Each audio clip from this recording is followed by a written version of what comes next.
Today we have Joe Hoover. Jesuit. Jesuit. Jesuit. Jesuit. I'm reckoning to say he said Catholic. Today we have a special guest on our show, Joe Hoover, who is a religious brother of the religious Jesuits. Yes. Okay, you got the name of the book, right? Cool. What is it again? On this episode of Bro-RantZ, we have Jay Hoover. We found his ass.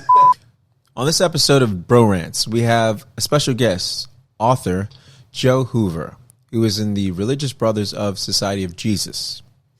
He has a book that he wrote called "O Death, Where Is Thy Sting?" And he questions God, and I think how we all question God in our time of need and pestilence and drought and lack, especially during these COVID, quarantine, election, riots. Yeah. The book goes through stories during these tough times to show God is present, but there will be tough times during these times, and it I would say it tests you. Yes. Test your faith. Test your faith, whether you led back to God during tragedy, because everyone's saying God is good when everything's great, right? But are you saying if God's good when everything's not? Yeah, that's the tough part right there, to rely on God when things aren't going the way you want them to go. I think this was an awesome open book, open dialogue that we had as far as conversation. And I think you guys would be interested in what Mr. Hoover has to say. I agree. On that, enjoy the show.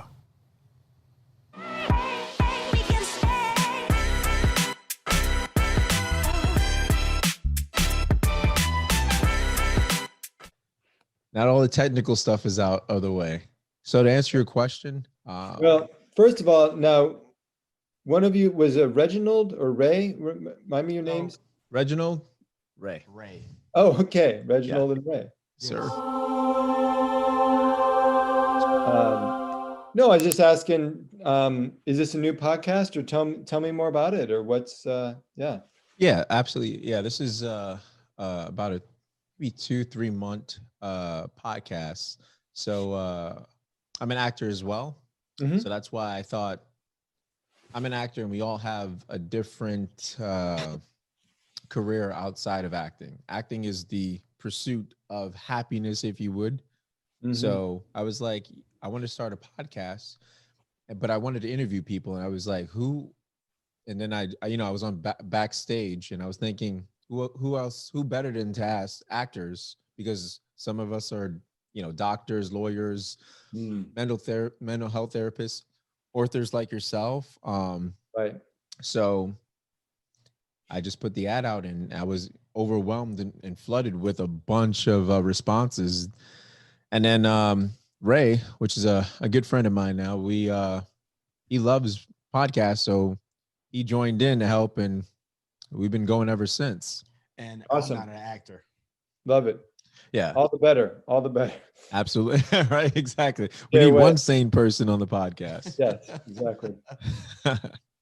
Where are you guys calling from? Where are you now? We're in Central Florida. Oh, Florida. Oh, yeah. Wow. Yeah. You're in New York City, apparently, right? In Brooklyn. Yeah. Brooklyn. So think of Daytona Beach. Yeah. We're right there. Okay. Yeah, right there. Yeah. Daytona Beach. World's famous beach. That was the big spring break place in the 80s. Oh, and in the 90s and 2000 too. Yeah. 90s and 2000. It was MTV that's when MTV used to come over here. Right. I think they kind of cracked down from what I remember. Yeah. Were you here for that too? I've never been to Daytona or anything, but oh, really? Heard about it. Oh, yeah. Well, if you like the beach and the sunny weather, it's a good place to be.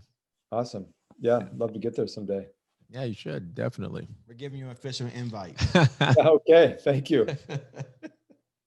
So, I thought you were going to say something. No. Okay, awesome. So, tell us about this. What made you want to write this book? Is this your first book? Yes. I was asked to write it. and I had a bunch of essays already written about various parts of Jesuit life. Jesuits being Catholic religious order, going to different parts of the world, working, studying, doing social justice activism, working in, poor communities, just all that stuff. So I've been a writer for a long time, and I work at a magazine, and I, had some stuff published. So yeah, I was just asked to do it. And so I put a bunch of stories together, and then I added a lot of new material also. So yeah, that's how it kind of came about. For our viewers, can you please tell us the title of your book? Yeah, it's called "O Death, Where Is Thy Sting? A Meditation on Suffering" from Orbis Books. Comes out in mid-December. Gotcha. And the title, where'd that come from?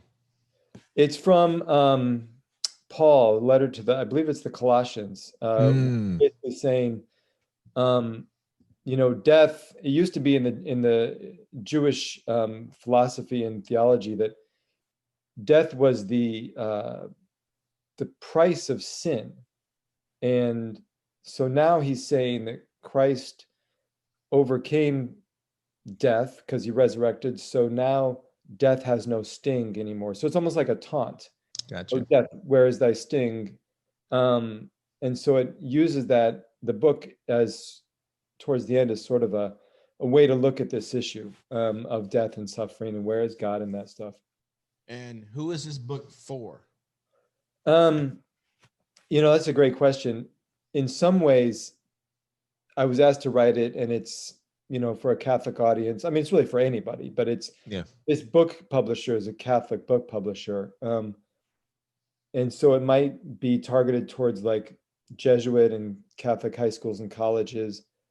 But ideally, it'd be for anyone who's wrestled with the question of how is it that terrible things happen under the beneficence of a loving God, why is it we suffer when the theology and the belief is that God loves us?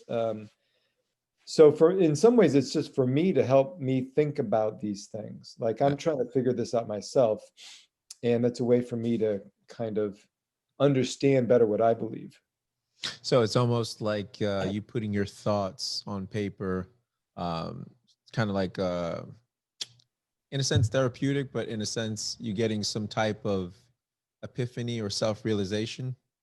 That's a great way to put it. Yeah, it is. I mean, therapeutic is kind of the right word in a way, or just I got a chance to hear Arthur Miller speak once, and he's not long before he died, and he said the writing is the act of figuring out what you really think. And so it's a chance for me to kind of dive deep and explore this and this and this, and then understand, okay, what do I know, and what are the things I cannot know about human suffering and God, because ultimately God is beyond knowing. So it was fun for me to kind of dive deeper and deeper and deeper into that topic. You say they asked you to write this book. Who is they? They is the publishers of Orbis, an editor for Orbis Books, which is out of the Maryknoll Religious Order, and they're upstate. They're actually in Ossining, New York. They're something. Gotcha. Yeah. I think this book, did you start writing it during the COVID pandemic? I did not. In fact, it was supposed to be done by February of this year. So it was great. It was pretty much done. And so it looks at everything from, 9/11, incarceration of Black juveniles in Minneapolis, poverty in El Salvador, et cetera, et cetera. And by the time it was going into final edits, COVID was rampaging across the country. And we thought about, do you want to add something about COVID? And I thought about adding a few lines or something in the beginning. And then in the end, I don't have anything about COVID because I decided, people have had enough. I mean, we've talked about it a lot. That's the truth. Yeah. That's the truth. And we need to explore it. And a book about suffering, people will make their own analogies, even if it's not about the disease. So I didn't want to bring into it, No, I think I don't know about you, but I think the timing of it is couldn't be more perfect because of this pandemic and people losing not only their lives, but they're losing their livelihoods, their jobs, their Yeah. the routines, uh, relationships, all that's been jeopardized with this. Some folks say their freedom. Yeah, yeah, exactly. Yeah, their Oh, freedom. yeah.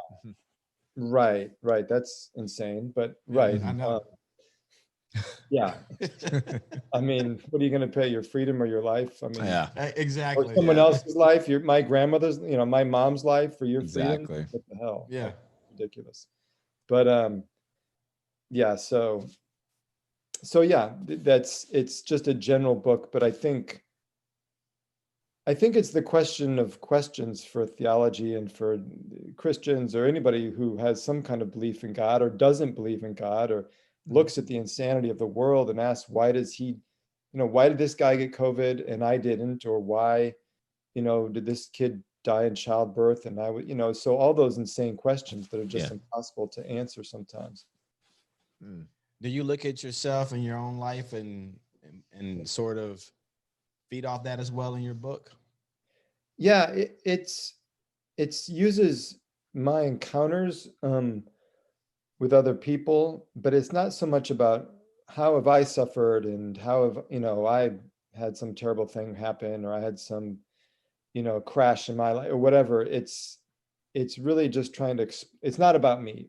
It's me looking at these things, Mm-hmm. looking at 9/11, looking at this woman, Mary Sunshine, who lives in poverty in New Mexico, looking at the horrific things that happened to people in El Salvador and asking questions about that, but Gotcha. not about my own life. I didn't want it to be about me necessarily.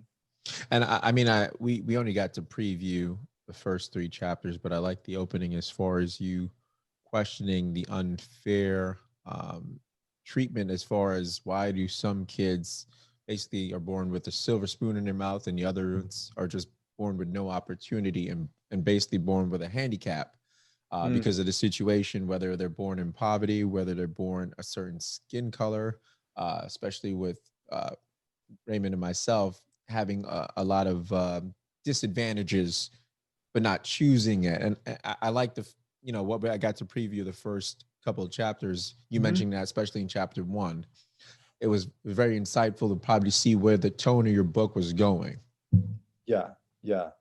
Um, no, thanks for saying that. I mean, the it's it's trying not to let anyone off the hook or find an easy answer because, not to give it away in the end, but there's really no good answer. I mean, Yeah. there's no neatly twined up thing. Um, I still do not have an answer for why that happens, but the only Mm-hmm. thing I can do is my response, Yeah. do I, do we just ignore people, kids languishing in jail, or we say, whoa, what's going on here? Why do Christians who profess to be so good allow Yeah. this stuff to happen? Yeah. Because this is calling at least me out on my own Christian Catholic life. And the majority of people in this country, 70%, are religious Christians of some kind. Yeah. So, and yet, scores and scores of kids languish in jail for, and is a 12-year-old responsible for his own life that he, Yeah. so it calls, for me anyway, it calls us out. Do you feel that the Christians are under attack right now? No. Well, not in America, right? Anyway. I mean, that's a big question. Like, tell me more. What do you mean by that?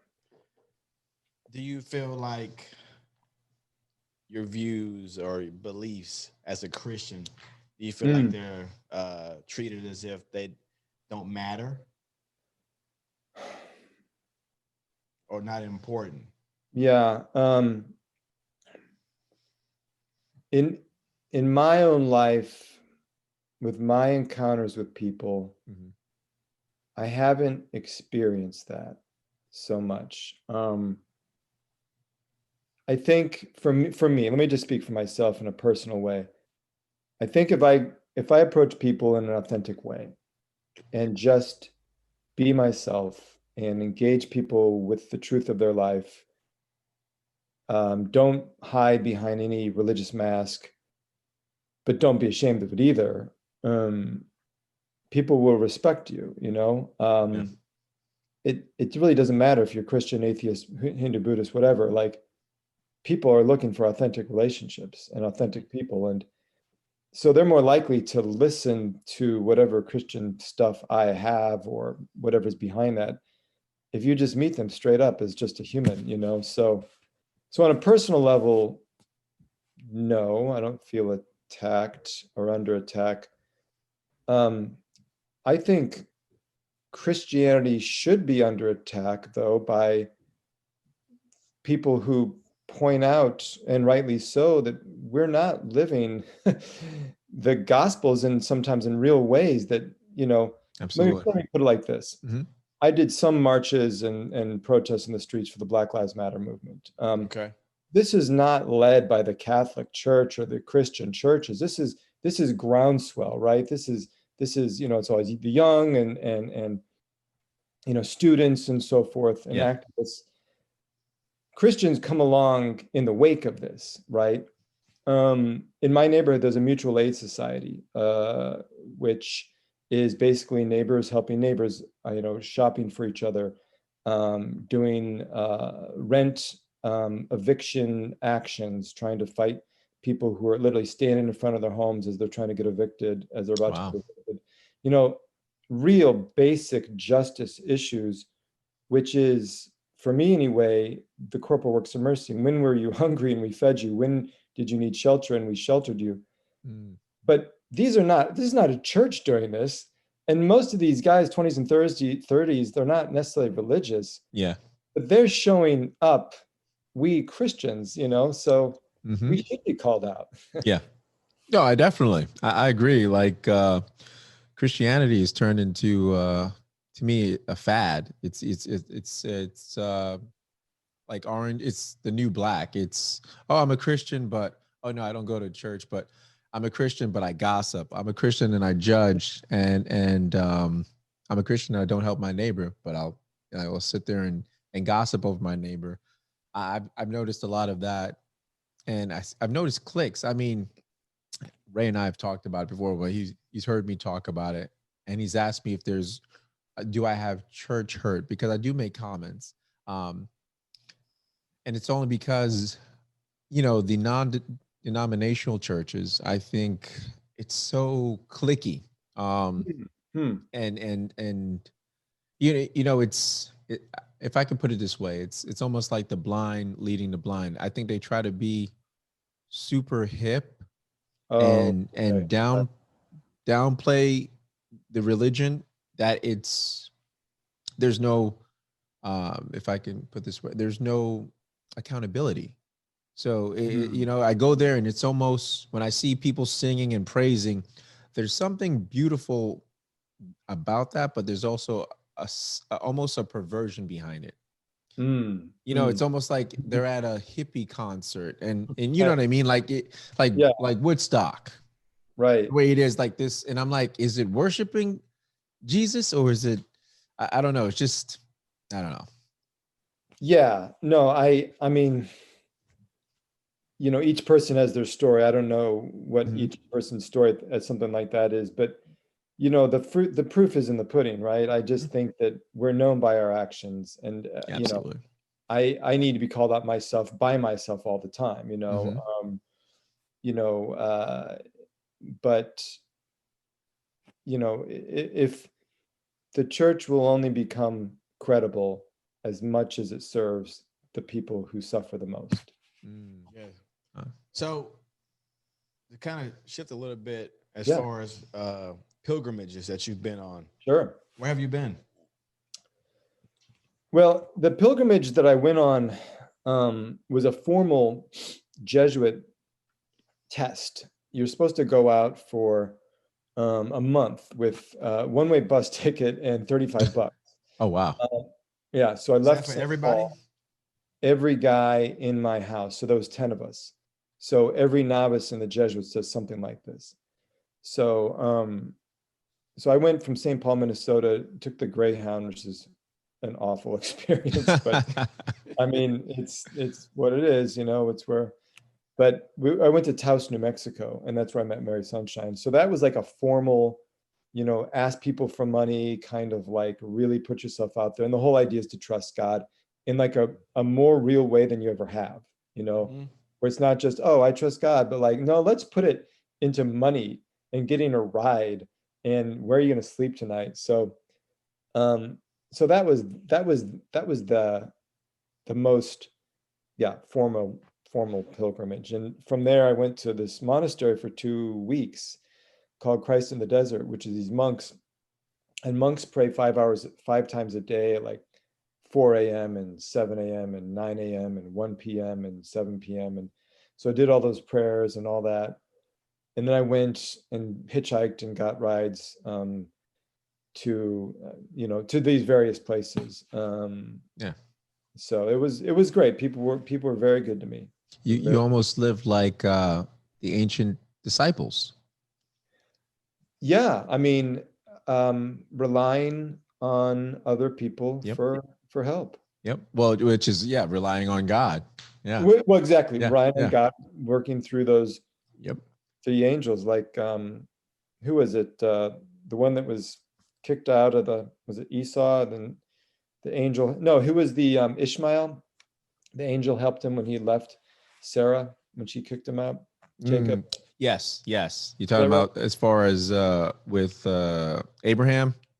Abraham's Abraham, his So it's Ishmael, and God said that they were going to bless him, and to listen to his wife and tend to Sarah.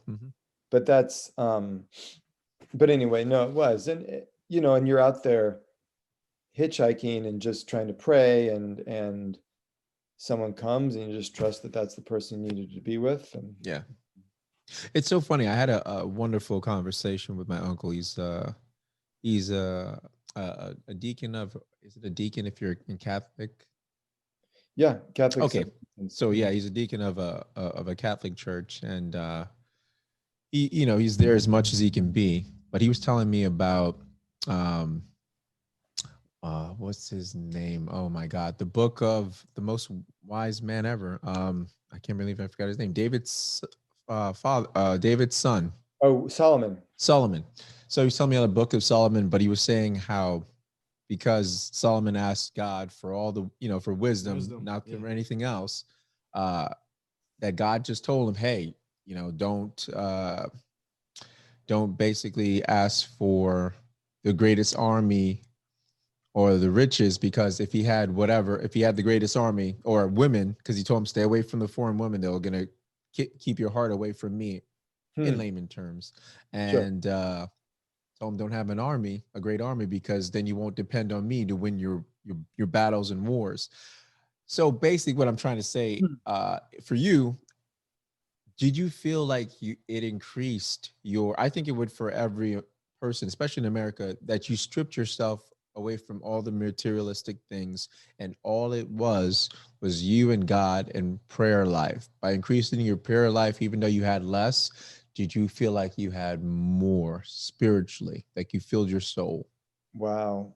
Yeah, I mean, that's a great question, because I mean, as I think about that, the proof isn't the best word talking about God, but the benefit of the doubt was that someone shows up in your life who is so extraordinary. This woman who took people in, like, just like,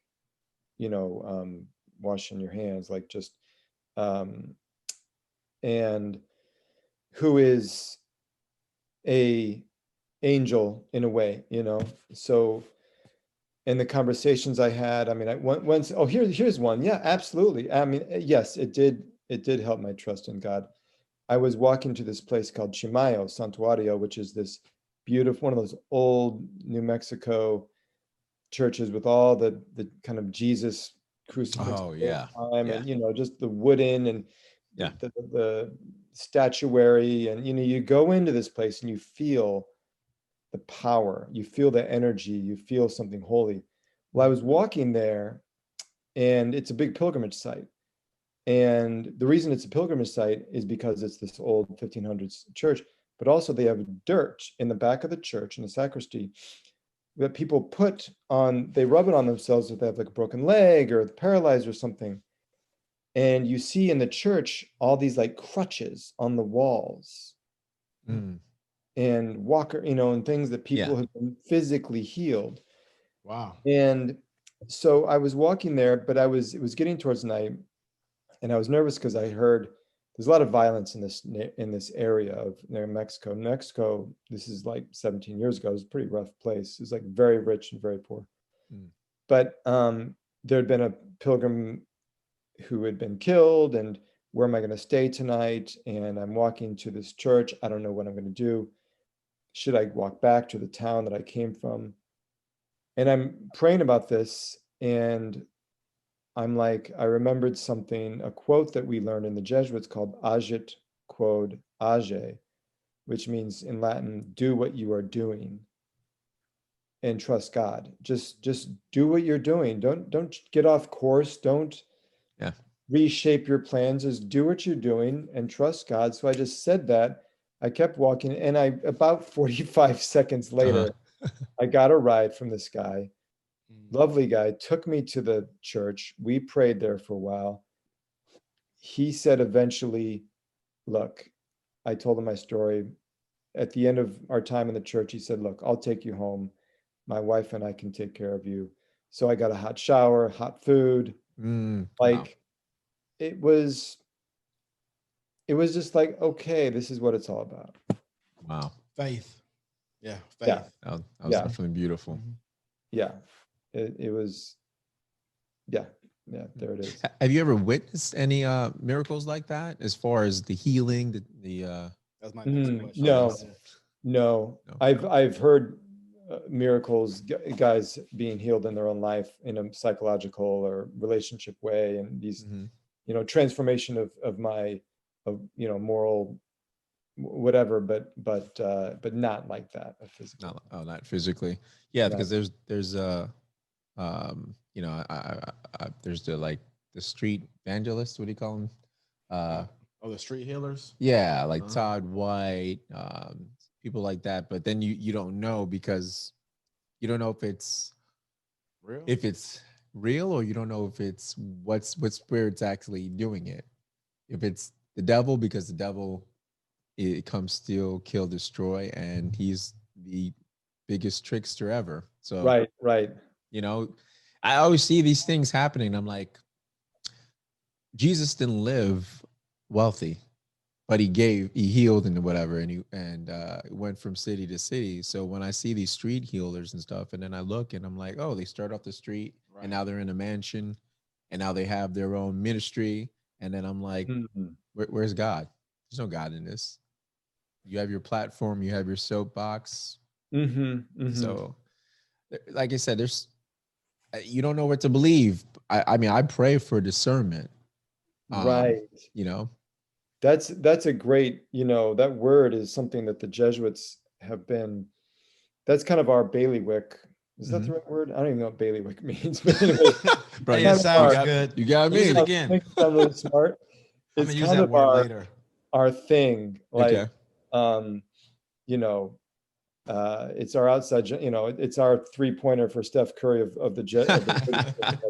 Where the 3-pointer for us is discernment. Like, so just sifting through, where is the evil one, the enemy, where is the good spirit, the low spirit or the spirit of light, and testing the spirits and seeing, what does it bear? What are the fruit? What are the fruits? I mean, if it brings chaos, deceit,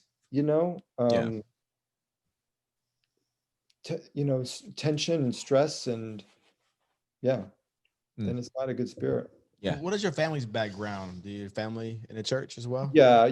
I grew up very devout, traditional Catholic. 7 kids, big Catholic family, Midwest, Omaha. Altar server, Catholic sports leagues, Catholic high school, college. Just wow. The Catholic culture, if you know it very well, can be an all-enveloping world that you grow up in. from the church to leagues to high school to, it's a whole culture. So yeah, I grew up Catholic.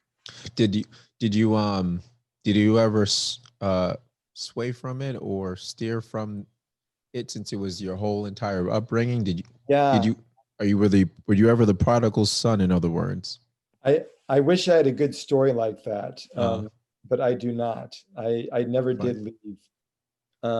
I kind of bought it the whole way through. It never didn't make sense to me. Life, resurrection, and death of Jesus Christ, life, death, and resurrection of Jesus, the Eucharist, Catholic culture. It's just, I never backed away from it. What are your thoughts on, this might be a little touchy, but all the scandals with the kids? Yeah, it's totally disheartening. And, here's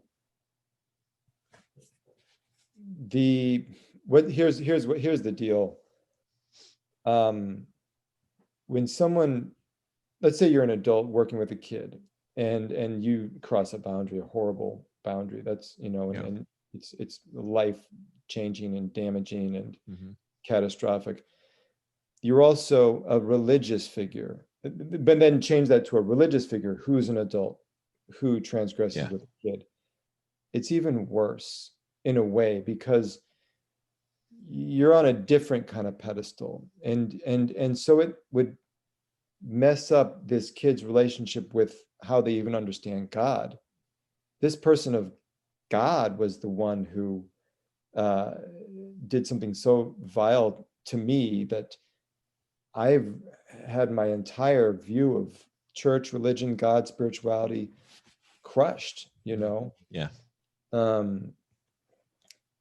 Now, so that's, any abuse by anyone is horrific, and it's, the kids, child sexual abuse is an epidemic in the country, whoever. I mean, it just is. I mean, we're a hypersexualized culture for kids, and they are vulnerable in homes they live in. I mean, the Boy Scouts just had a big revelation of all these cases.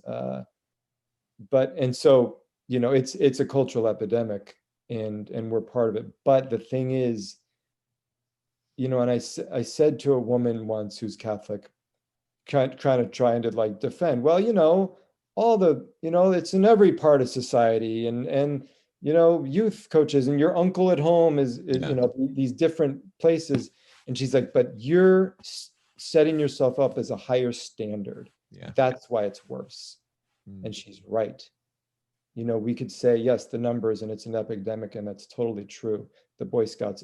But when you claim to be a religious authority who's doing something so vile, it damages so much more, Yeah, because they're gods on trial. That's what basically it is. You're a representation of that figure that people are supposed to have faith in. So it definitely, I mean, like you said, it's bigger. It's a bigger consequence when it's a religious figure than it is a regular person.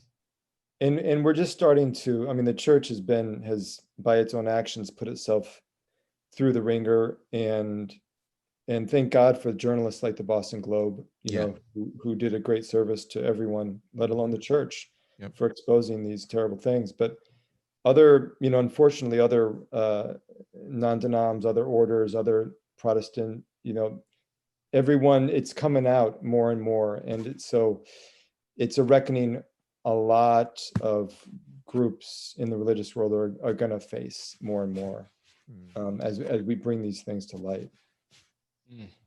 As someone that is so has a culture or a tradition of the church and reading, I'm pretty sure you read the Bible, the gospel regularly. Do you feel, I'd feel this, so I'm asking you, do you feel like we are, in fact, in the last days, that we are probably minutes away from the end, judgment day? The rapture? Well, yeah, the rapture. Yeah, the rapture. But the rapture is not the end. That's when Jesus are supposed to meet up with people in the air. He's supposed to grab his people, and the rest is supposed to go through the trials and tribulations for how many years? 7 years, I believe. 5 years. Is it 7 years? I don't know. Because they'll get an opportunity. They'll be tortured, but they'll get an opportunity, I believe, to get saved. But it'll be hell on earth. Mm-hmm, mm-hmm. Yeah. Well, that's interesting. Maybe you can help me understand this better. Yeah. Why do you think now is, or why would you ask that question? Do you think that might be that these days are indicating that? Absolutely. The reason I believe that, tell me more. I believe that ever since I was, I think in high school. So I had a buddy that was super religious. He was in the Baptist church. So he was one guy in high school, which you probably were, that carried around his Bible and was giving the gospel to everyone. And that's what he did. And there's something, even what my uncle would tell me, there's something in Revelation that would scare the living daylight out of my soul. I was like, whoa, how can this be in the Bible? And from that age, hearing about the Revelation and reading it and growing up and just seeing how from slowly but surely, everything from good, what is good would be considered, what's good would be considered bad, and what's bad would be considered good. From church being, from the gospel, from Jesus being removed from the culture, if you would, and us, and Christians being, like he said, being attacked in a sense where you have, the fluid genders and stuff like that, almost attacking the church in a sense. Like you have, the sexual orientation being more so prevalent in school than Jesus. So I've seen certain things that have happened that make me question, this is a scary time we're living in. I have daughters, and I've seen, like you said, we're a hypersexual society. So now we did a thing on Social Dilemma. We did a movie review on that, and that was scary as far as what technology has done. And it seems to be the new, what do you say, devil? The new, I would just say new addiction. The new addiction, but it's beyond that. I mean, it's making us a narcissist world. So, I mean, but what I would say, what I've seen, everything from almost civil wars in America happening with the race and everything, and shootings and things you would think, if you have a soul, you would say, well, that's wrong. If you shoot someone that's unarmed, it's wrong. And putting a price on, or a fraternity. So you say, if people say Black Lives Matter, and then people say, well, Blue Lives Matter. And my thing is, Blue Lives is a uniform. A Black life is a color, a person. Yeah. So it's like when you take off your uniform at night, you're human. You're just a regular, for lack of a better phrase, Joe. You're a regular Joe. Exactly.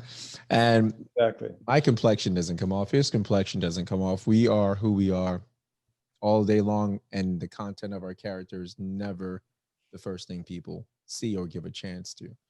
So I know it was a long-winded answer, but it was a really good question you asked me back. Well, he's trying to remind him, trying to figure out what were you saying. Yeah, I mean, that's that's such a great question, because it gets into, I think, let me put it like this. I don't, that's a theology that I don't really engage with, and God, if people do that helps to animate their lives or get them on the right track or make them understand something about understanding that we're in the end times, or if that's a way that is helpful for someone to get closer to God, and not in a fear-driven way, like I got to do the right things, but then it's just not where my mind goes, to be completely honest. Okay. I don't, I don't know. Mm-hmm. B, there's been a lot of really bad times in this world. I Yeah. mean, Yeah. World War I was horrific. I mean, Right. Mm-hmm. just these boys sent into mustard gas in a way that, I mean, I think of that war in particular because it really didn't need to happen. It was this horrific, slow march to doom, which no one wanted to stop. And it, so we always think that this is the worst time. There's Yeah. been pretty terrible times, Yeah. I mean, we probably have a little bit of different views on sexuality and stuff. And I don't know, you mentioned something. I mean, I work in a world right now. Mm-hmm. I mean, I come from a very straight-laced conservative Catholic world, and I didn't know any gay people, or I didn't know people were out or whatever. I just Yeah. lived in this very 1970s, 1980s kind of bro world. But I just got to be with people where they're at. People who are gay, people who are cross gender or gender, like you said, gender fluid. Yeah. A lot of folks that I work with is in this mutual aid society, for instance. I mean, there's some who would be maybe gender fluid, like you said, and I just got to be with people where they're at. And no judgment on your views, or I don't even know what your views are, but I Oh, just no, no. Yeah. know that No, I I was just just have to mentioning. kind of meet the person and look them in the eye as a person. Yeah. And like with anything, I mean, the whole, when I studied theology as a novice, they said the scriptures are a faith story told by people of faith to people of faith to make a faith statement, so that there's no camera Mm-hmm. recording what happened. There's no journalists writing down Jesus' every word. That the way those ancient Near Eastern cultures told, in first century ancient Near Eastern cultures, was to help us understand something about getting closer to God. Mm-hmm. And that the entire salvation history from Adam on down is all about us getting close to God, leaving God, getting close to God, leaving God. The Israelis being close to God, in crossing the Red Sea, getting lost in the desert, and then abandoning God for the golden calf, going back to God, abandoning God. So that it seems to me, anyway, from what I remember, it's all about that. How do we get closer to God? How do we understand God's will? How do we discern, like we said, Mm-hmm. like you said, and understand what God wants us to do? So end times, I don't know, maybe, I don't know, but all I can do is, I guess, take care of my side of the street, what I can do, Yes. If this is the end, if the end is in 15 more minutes, and I end with a great conversation with you guys, I'm happy, Oh, okay. I I appreciate that. People love were it. saying when Obama was president, it was the end times. Oh yeah, Yeah. right. You're right. A black mean, man president. What? Yeah. I remember that. Yeah. That's fun. Boom. And to speak on my beliefs, I'm a person that I just love people and I respect people. So Yeah. it's not for me to judge. And I know everyone has, because for me to judge is for me to ask people not to judge me. Hey, I'm going to judge you, but I'm expecting you not to judge me, not to Right. have a predetermined thought about me or Yeah. who I am, or if I have a hoodie on that I can't just be wearing that for style. Right. So, Right. yeah. Yeah. No, I mean, I go to, let me put it like this. I have been in spiritual faith sharing groups. Mm-hmm. And again, I grew up in Nebraska. I didn't know any black people. I don't know any gay people. I didn't know anybody except white Catholics, really. And so I go to a faith sharing group, and there's a lot of gay and lesbian people, or people who just, or even whatever, like punk rock types or whatever. Yeah.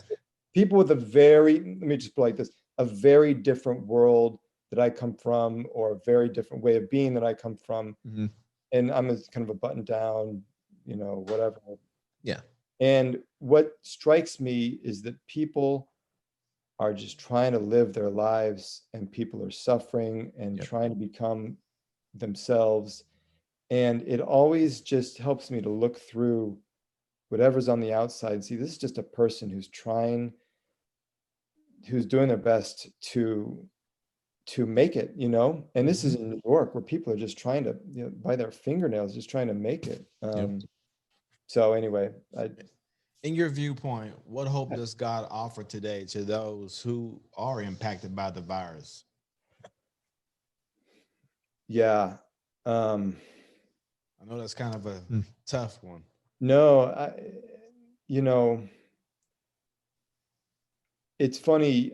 There's a priest in my house here who I live with 10 priests. Oh, wow. There's 10 of us here. I'm a brother in the Jesuits, and there's 9 priests. Actually, one guy is studying to be a priest. So there's 8 priests, a brother, and then a guy studying to be a priest. But he said that he's had more weddings lately. He says people looking to get married than he's usually had. And this is the Hispanic community. He said it's just not been a tradition of Hispanic Catholics getting, a lot of weddings there. Yeah. And so he wonders if there's something where people are like, all right, we're going to do this or not. Things are coming to a head. The world is in chaos. Life is short. Maybe they're looking at. So my job is to say what is that? Nothing is impossible for God, or God can give us more than we can ask for or imagine. So that even in, if you go to the depths of Sheol, I will be there, right? That's one of the Psalms. And so that even the worst times, God is doing something. Okay. So it's, for me anyway, it's just a matter of where is God doing something good in this? People are getting reconnected with family members and old friends during this, right? You probably heard, and people are praying and meditating more. Some people have been doing, getting some new craft or hobby, or, some practice. Creative work is happening. More so. So for people who don't believe or have a tepid relationship, maybe it's calling out. What do we believe or not believe? Is this is real? The world is not, Jerry Seinfeld had this thing, and I don't know anything about Jerry Seinfeld's religion or whatever, but he was on like Colbert or Jimmy Kimmel or someone where he was asking like, well, what do you think about this pandemic? And he said, I realized that I am nothing. Like the world, I have no control. It's the universe telling me that you are so insignificant. And so it helps me to realize there's a lot that I'm powerless over. And God is the higher power. And that's all I can take is take care of my side of the street and let God do the rest. Gotcha. Yeah, I was going to say, when you mentioned the Hispanic community more so getting married, I think, do you believe that has to tie in with them feeling like the end time? That's why they're trying to not only get right with their household, but get right with God, because you can't live in wedlock and go and expect to go to heaven because you're living in sin. Yeah. I don't know what people are thinking. This is just a few people. Okay. I mean, there's this John Paul, the Pope, who actually just got some bad press lately, but well, anyway, that's a long story. We can talk about that later. But he said that, I believe there is a hell, but I don't know if anyone's there. That's the classic question. Would God actually allow people to go to hell? Maybe, maybe not. That's like one of those classic theological debates. So are people thinking that? Maybe. But are they just saying in a really concrete way, okay, I want to really commit to you, I don't want it to be just halfway. I don't want to just live together or kind of be pals, lovers, partners, girlfriend. I want to make this real and have God be part of it. Now, I have no idea what people are thinking, but it's just speculation. No, I got it. I got it. It just seems like when you mentioned people picked up hobbies, people started praying more. And I think it goes back to missionaries or your pilgrimage that and the disciples, because I think everything works through God. So I think, or they can say the universe, which I believe the universe is a system the Most High made. Right. That I do too. God give it, God take it away. So I think God literally had to strip us of everything that we thought was significant and make us feel like Seinfeld said, excuse me, that to realize he's nothing, that he has no control, that right. even all this money, even if he's a multimillionaire, he still has to stay at home, still has to stay quarantined, and his fame Exactly. and money That's won't true. make a difference. We're no one is beyond that, you know. Yeah. There's this great, I happen to have this right here because I read this a lot in the mornings. What's that? Pope Francis. It's just a binder that I made. And this is exactly what you're saying. So Pope Francis did this prayer service in the Vatican, like in March or April, early April. And he said this is like a storm.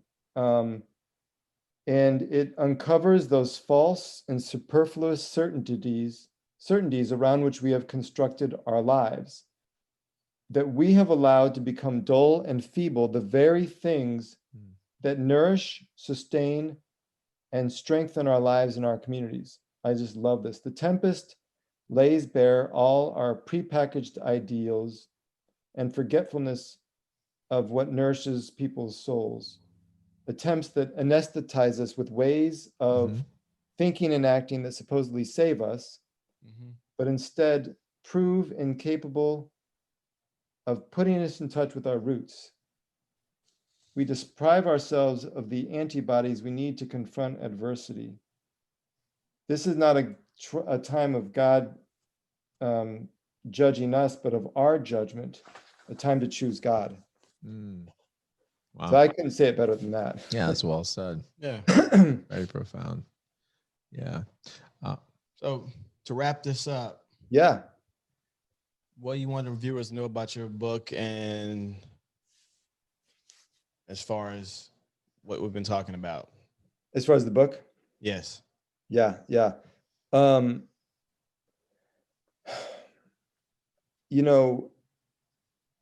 book is about stories.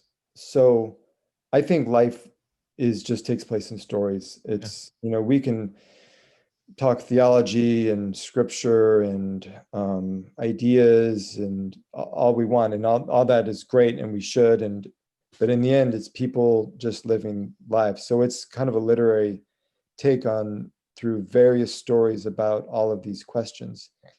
So anyone who is, wherever they're coming from on the religious, theological, atheist, any kind of level, hopefully would just be interested in stories that ultimately engage the deepest questions that we ask. And I think everyone asks those questions, whatever side of the fence they land on, in any side of philosophy or spirituality or religion.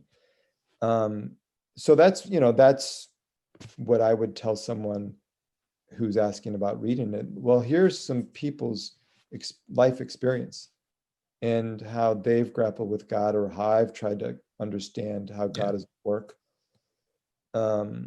So I think stories are the best way to do that. What would you tell yourself that you got from writing this book? Because I know you were seeking out an answer. What answer was revealed to you? I mean, without giving away the ending. Not just your revelation, your epiphany that you got from it. Right. I mean, I think he's still searching. No, I think he's got it. I mean, it's, I'll tell you exactly what it is. It's being okay not knowing a final, clear answer. Because if I knew why we suffered, if I knew the mind of God, Yeah. I would be God. I'm making myself a deity. If I pretend to have glib, clear answers like in some little tract, this is exactly what God is. It's like, no, I'm making myself a golden calf. So that's one thing. And then the other thing is, all I can control is my response. So suffering happens. What can I do about it? Yeah.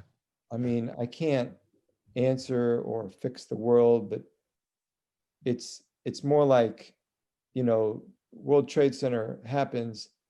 Do you either go to the place or do you run from it? Do you check in on your neighbors, or do you just ball up into this in a closet for right, in the fetal what position? what do we do about it? That's the answer to suffering is our response. It's how we live our lives. Gotcha. And to touch on what you just said, I mean, being a parent, I've come to understand God more when I realize sometimes my children need to suffer and learn in order to appreciate their parents. So and brings us closer. Even punishing them, you just like torture. Even punishing them brings them back and makes the bond stronger, because they understand. I being a parent, I can't answer your question as far as your title, death. What is it? Death, where's thy sting? Oh, death, what sting? But I do know, if we were not loved, we would not be punished, because I discipline my daughters because I love them. Right. Because I don't want them to go out in the world and be lost. Yeah. As a teacher, I've taught kids for years, and if kids don't face consequences, that's like child abuse, because then they live in a world where they've never had boundaries, and they're like, it's like the worst thing you can do to a kid is not give them consequences and boundaries. So absolutely. But well said. That's the world we're living in right now. Yeah. So, but I hear you. So, I mean, the book comes out mid-December, Orbis Books, and you can pre-order it, and it's on all the the usual platforms. I mean, I think for me as a writer, whatever people think of the content, agree, disagree, like it, not, what I've done as a writer is make it readable, that it's not high theology, it's not intricate philosophy, it's not it's hopefully, I think it's readable stories that just can grab people and keep it moving. So I'm glad about that as a writer. Gotcha. Is there a website or anything people can reach out to you, or Facebook, or anything you want to give out? Yeah, they can. Well, for the book, they can go to orbisbooks.com. Okay. Or they can actually, I have a website, joehoover.net. Okay, we'll make sure to put that on the screen. Reach me out there, and I'm on Facebook. So awesome, Joe. It's been a pleasure. Hey, this has been. I love it. Hey, thank you. Thank you. This has been wonderful. One of the promises I made to God, the Most High, when I started this was, or anything I do, acting and anything, I always give Him praise. And the fact that you said that you were writing this book, I felt that was my way to give back to God. And I always said I would never deny Him. Oh my God. Thank you. I love it. Thank you guys. Thanks so much. It's been a real pleasure. As well. Yep. God bless. Okay. Take care. Good evening. You too. See ya.